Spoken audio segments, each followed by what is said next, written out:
nunca donde reside el poder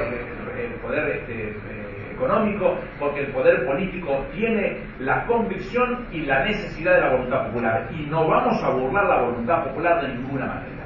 Y dice, para finalizar,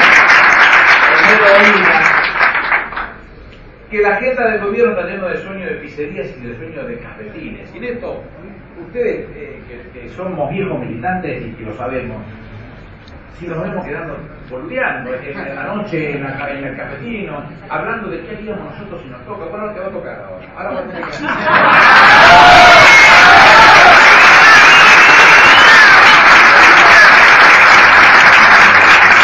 Respecto de la integración que recién le mencionaba como una de las políticas que nos comparaba, que nos parangonaba con el gobierno de Juan Perón, dice Perón, mire, el 8 de abril del 74, dice, una Latinoamérica desperdigada como somos no se podrá defender. Nos van a quitar las cosas por teléfono. Entonces, ¿cuál es el problema? Unámonos, organicémonos y preparémonos para defendernos. 8 de abril de 1974. ¿Cómo le respondimos a Juan Perón? Con la UNASUR. Que hay dos respuestas. Cuando quisieron hacer el golpe de Estado de Evo Morales en Bolivia, que se resolvió en Chile con Michelle Bachelet, y cuando quisieron hacerle el golpe de Estado, o mejor dicho, cuando tuvieron el conflicto entre Colombia y Venezuela, que lo resolvió Néstor Kirchner como secretario general de la UNASUR. Todos los casos de que de alguna manera encarar nuevamente la revolución, me trae a la memoria un cuadro que yo empecé a militar a los 14 años. Tengo 54, hace 40 que estoy en esto. Y en ese momento tenía características de superhéroe, y para mí era un superhéroe, que era Cacho Embarencadi.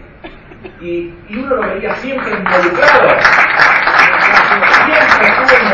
con las cosas que fueron importantes para el pueblo. Se enfrentó contra el gobierno de Frondizi con el plan Coninte, y se enfrentó contra el gobierno de Onganía cuando hicieron Taco Raro en Tucumán, y se enfrentó a la dictadura mientras pudo, y tuvo que exiliarse después definitivamente en Francia.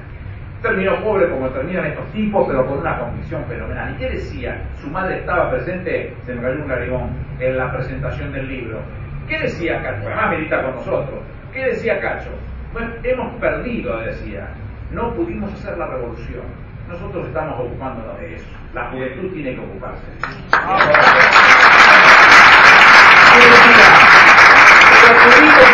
Tendremos la posibilidad de volver a hacerlo, y es lo que estamos haciendo.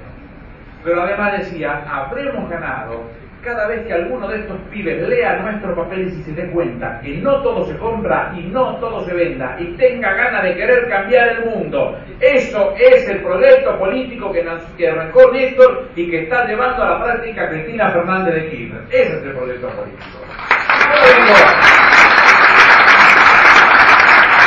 Yo no vengo a defender a nadie, porque Néstor, del lugar de decirlo en el que esté, como dice el tango, con el cabo del revén que tiene de sobra para cobrarse.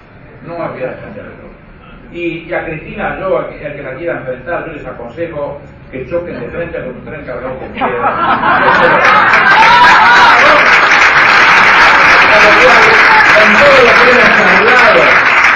Con todo lo que hemos hablado, no me cabe ninguna duda que esta Argentina no puede estar más en manos de improvisados. Es el deber nuestro, es la lucha la que nos tenemos que dar para que no quede en manos de improvisados. La Argentina tenía dos personas capaces para poder hacerlo, uno no está más que menos. Entonces el próximo presidente tiene que ser Cristina Fernández de Kirchner.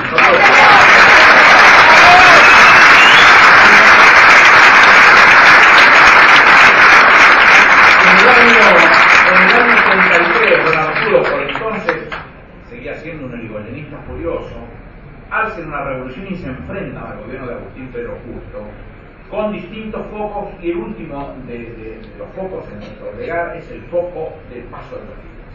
En Paso de los Libres cae preso don Arturo Jaureche, del Mazo, del Despiane, Carabino Ortiz se exilia a Alemania.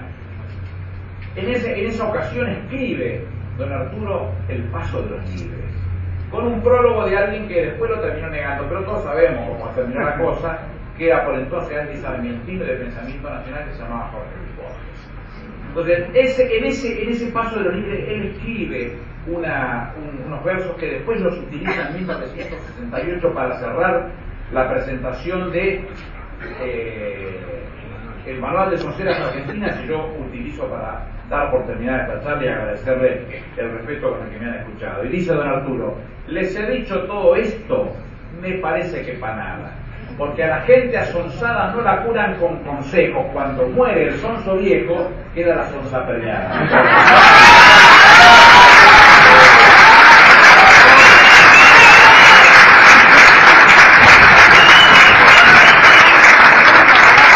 Gracias, amigo Fernández.